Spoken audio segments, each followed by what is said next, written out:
صدر گرامی قدر، آج میں اپنے خیالات کا اظہار کرنا چاہتی ہوں کہ ہمارا آج آنے والے کل سے بہتر ہے۔ جناب والا، آج کا وجود ایک حقیقت ہے اور آنے والا کل کس نے دیکھا ہے؟ فقط مفروضوں اور تصورات کی دنیا کو کل کا نام دینا احمقوں کی جنت بسانا ہے۔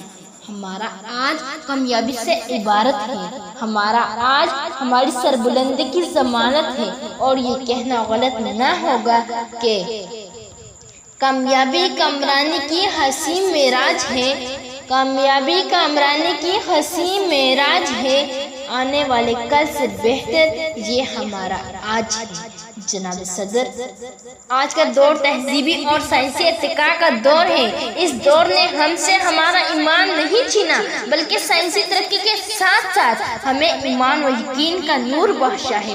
سچائی اور انصاف کی بلندی کا پرچم ہر طرف لہرا رہا ہے۔ یہ آج کے دور کی پہچان ہے کہ کشمیر کا مسلمان اپنی آزادی کی جنگ لڑ رہا ہے۔ فلسطین اور بیت المقدس کی آزادی کی منزل قریب تر آ رہی ہے۔ بوسنیا کے مظلوم مسلمانوں کی امداد کے لیے عالم اسلام متحد ہو رہا ہے۔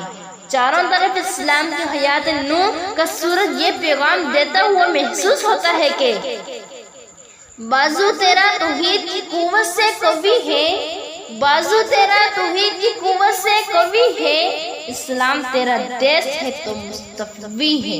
صدر محترم، آنے والے کل کی حمایت کرنے والے اس کی سائنسی ترقیوں پر خوشی کا اظہار کر رہے ہیں، مگر آنے والے دور کی سائنسی ترقی ہر ایک نظر ڈالے تو صورتحال انتہائی بھیانک نظر آتی ہے۔ اس دور میں انسان کے ذہن کے بجائے کمپیوٹر راج کرے گا، انسانی وجود کے بجائے روبوٹ نظر آئیں گے، ہر طرف ایٹم بم کھلونوں کی طرح بکھرے نظر آئیں گے، جذبات مر جائیں گے اور سائنسی آلات ان کی جگہ لے لیں گے۔